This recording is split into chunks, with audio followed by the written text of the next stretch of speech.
Hi, സുഖല്ലേ? പിന്നെ എന്തൊക്കെയുണ്ട് വിശേഷം? നമുക്കിന്നേ പാലക്കാടിൻ്റെ ഒരു സ്പെഷ്യൽ ഡിഷ് ഉണ്ടാക്കാം കേട്ടോ. പുളിക്കുത്തി ഉപ്പേരി. ഇതൊരു ബ്രാഹ്മിൻ ഡിഷാണേ. അപ്പോൾ പുളിക്കുത്തി ഉപ്പേരി എന്ന് പറയുമ്പോൾ നിങ്ങൾ വിചാരിക്കും പുളിയൊക്കെ ഇടിച്ച് കുത്തിയൊക്കെ ഉണ്ടാക്കണമെന്ന്. ഒന്നും വേണ്ട കേട്ടോ, വളരെ ഈസിയാണ്. പുളി ഊത്തി ഉപ്പേരിയാണ് ഇത്. ശരിക്കും പുളി ഒഴിച്ച് ഉണ്ടാക്കണ ഒരു ഉപ്പേരിയാണ്. ഊത്തി എന്ന് പറഞ്ഞാൽ തമിഴിൽ ഒഴിച്ചു എന്നർത്ഥം. അപ്പോൾ പുളി ഒഴിച്ചുണ്ടാക്കണ ഒരു മെഴുക്ക് വരട്ടി. ഒരു ഡിഫറെൻറ്റ് ടേസ്റ്റാണ്.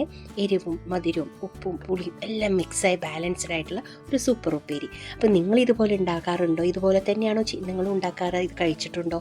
എല്ലാം കമൻറ്റ് ചെയ്യണം കേട്ടോ, മറക്കരുതേ. അപ്പോൾ വരും, നമുക്ക് നോക്കാം.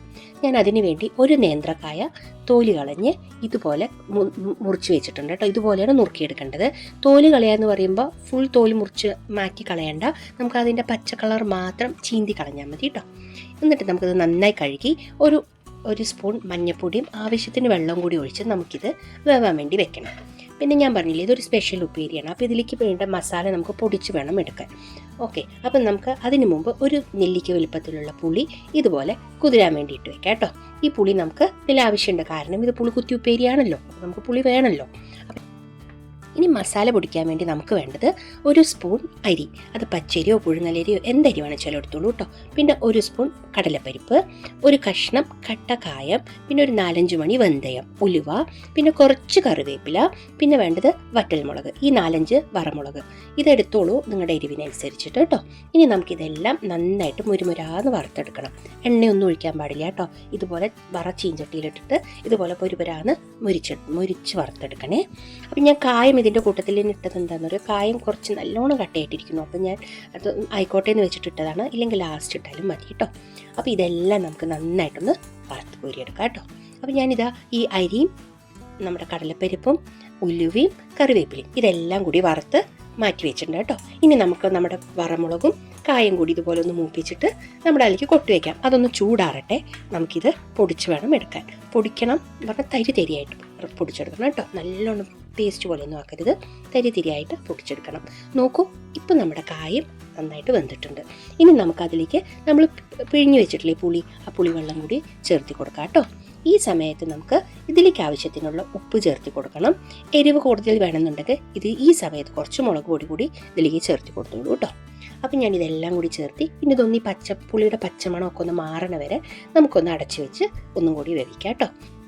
പുളികുത്തി ഉണ്ടാക്കാൻ നമുക്ക് കായ, ചേന, വെണ്ടയ്ക്ക, വഴുതിനിങ്ങ, മത്തൻ എല്ലാം കൊണ്ടും ഉണ്ടാക്കാം കേട്ടോ.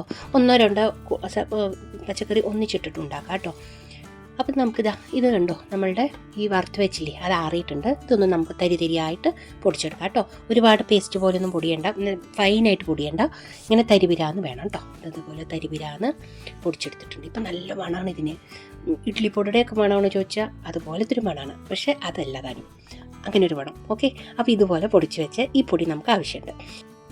നമ്മുടെ പൊടി റെഡി ആയിട്ടുണ്ട് കേട്ടോ. ഇപ്പം നമ്മളുടെ കായ വെന്തിട്ടില്ലേ, അതിലേക്ക് നമുക്ക് ഇത് കുറേശ്ശെയായിട്ട് ചേർത്തി കൊടുക്കാം. ഞാനിത് മുഴുവൻ തന്നെ ചേർത്തി കൊടുക്കണ്ട കേട്ടോ, പക്ഷെ ഒന്നിച്ചിടണ്ട, കട്ട കുത്തണ്ട. അപ്പോൾ ഞാൻ കുറേശ്ശെയായിട്ടാണ് വെതറി കൊടുക്കുന്നത്.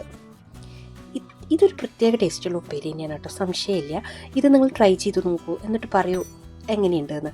ഇതിൽ നല്ല തൈരും ചോറിൻ്റെ കൂടെ സൂപ്പർ കോംബോ ആണ്. അതിനേക്കാളും നല്ല ചൂട് ചോറും അതിൽ കുറച്ച് നല്ല മണമുള്ള നെയ്യും കൂട്ടിയിട്ട് ഇതും കൂട്ടി കഴിച്ചാൽ അതൊരു അടിപൊളി കോംബോ ആണ്. പിന്നെ നല്ല മണമുള്ള രസവും ചോറും ഇത് മൂന്നും അടിപൊളി കോംബോ ആണ്. അപ്പോൾ ഇതിലേതാ കൂടുതൽ ടേസ്റ്റ് എന്ന് ചോദിച്ചാൽ എനിക്ക് പറയാൻ പറ്റും. എനിക്ക് മൂന്നും ഇഷ്ടമാണ്. നിങ്ങൾ ഇതൊക്കെ ട്രൈ ചെയ്ത് നോക്കൂ കേട്ടോ, എന്നിട്ട് പറയൂ നിങ്ങൾക്ക് ഏതാ ഏറ്റവും കൂടുതൽ ഇഷ്ടമാകുമെന്ന്. അതല്ല, ഇതിന് മുമ്പ് ട്രൈ ചെയ്തവർക്ക് അറിയാമല്ലോ ഇതിൻ്റെ ടേസ്റ്റ്. എന്തായാലും കമൻറ്റ് ചെയ്യൂ കേട്ടോ, നിങ്ങൾക്ക് എങ്ങനെയാണ് ഇതിൻ്റെ കൂടെ കൂടുതൽ ഇഷ്ടമെന്ന്. പിന്നെ ഇതിൻ്റെ ഒരു മെയിൻ ഇൻഗ്രീഡിയൻ്റാണ് ശർക്കര കേട്ടോ. ഒരു സ്പൂൺ ശർക്കരയോളം ഞാനിവിടെ ചേർത്തിയിട്ടുണ്ട്. നിങ്ങളുടെ മധുരത്തിനനുസരിച്ച് ചേർത്തിക്കോളൂ. പക്ഷേ ശർക്കര എന്തായാലും ചേർത്തണം കേട്ടോ. ആ ടേസ്റ്റ് എല്ലാം ഒന്ന് ബാലൻസ് ആവണമെങ്കിൽ ശർക്കരയുടെ മധുരം കൂടി വേണം. പിന്നെ ഞാൻ ഇതിലേക്ക് കുറച്ച് കുരുമുളക് പൊടി ചേർത്തിയിട്ടുണ്ട്. കുരുമുളക് ഞാൻ ഇതിൻ്റെ മേലെ വിതറി കൊടുത്തത് ആ മണം നല്ലോണം കിട്ടാൻ വേണ്ടിയിട്ടാണ്. അരിയും മറ്റേ നമ്മൾ പരിപ്പും വറുത്ത കൂട്ടത്തിൽ വറുത്ത് പൊടിച്ച് ഇട്ടാലും മതി കേട്ടോ. അപ്പോൾ ഇനി നമുക്കിതിലേക്ക് വറുത്തിടാൻ വേണ്ടി നമുക്കിതിലേക്ക് വേണ്ടത് ഉഴുന്നുപരിപ്പും കടുകുമാണ്. ചിലവർ ഈ കഷ്ണം വേവിക്കണം മുൻപ് ആ ചീഞ്ചട്ടിയിൽ തന്നെ കടുക് വറുത്തിട്ട് അതിൽ വെള്ളമൊഴിച്ച് കഷ്ണം ഇട്ട് വേവിക്കും. അപ്പോൾ അതിൻ്റെ മണമൊക്കെ പോവും. അതുകൊണ്ടാണ് ഞാനിത് ഏറ്റവും ലാസ്റ്റ് വറുത്ത് കൊട്ടുന്നത് കേട്ടോ. അപ്പോൾ കടുകും ഉഴുന്നുപരിപ്പും കറിവേപ്പിലയും വെളിച്ചെണ്ണയിൽ വറുക്കുക. നമ്മളവിടെ ഇറക്കി വെച്ചിട്ടുള്ള കൂട്ടാനിലേക്ക് കൊട്ടി കൊടുക്കുക. എന്നിട്ട് നിങ്ങൾ പറയൂ കേട്ടോ, ഇതൊന്ന് ടേസ്റ്റ്, ഇതിൻ്റെ മണം എന്തൊരു മണമെന്നറിയോ. ഈ മണമുള്ള ഈ ഈ ഉപ്പേരി, ഈ പുളിക്കുത്തി മെഴുക്ക് വരട്ടി കുത്തി നിങ്ങൾ നൂണ് കഴിച്ച് നോക്കൂ. എന്നിട്ട് പറയും നിങ്ങൾക്ക് ഇഷ്ടമായി ഇല്ലേന്ന്. എന്തായാലും ഇഷ്ടപ്പെടും. നെയ്യും ചോറ് അല്ലെങ്കിൽ തൈരും ചോറ് അല്ലെങ്കിൽ രസം ചോറ് ഒക്കെ ഏത് കോമ്പോ ആയാലും ഇത് സൂപ്പറാണ്. പിന്നെ ഇത് നല്ലൊരു ഹെൽത്തി ഫുഡും കൂടിയാണ്. നിങ്ങൾ ശ്രദ്ധിച്ചു എത്ര കുറച്ച് എണ്ണ ഞാൻ ഇതിൽ ഉപയോഗിച്ചിട്ടുള്ളൂ എന്ന്. അപ്പോൾ നിങ്ങളിത് എന്തായാലും ട്രൈ ചെയ്ത് നോക്കൂ കേട്ടോ. നിങ്ങൾക്ക് എന്തായാലും ഇത് ഇഷ്ടപ്പെടുന്നുള്ളത് ഉറപ്പ് തന്നെയാണ്, ഒരു സംശയമില്ല. അപ്പോൾ നമ്മുടെ ഈ നാടൻ പാലക്കാടിൻ്റെ ഈ നാടൻ സ്വന്തം പുളിക്കുത്തി നിങ്ങൾ ഉണ്ടാക്കി ഉപയോഗിക്കൂ കേട്ടോ.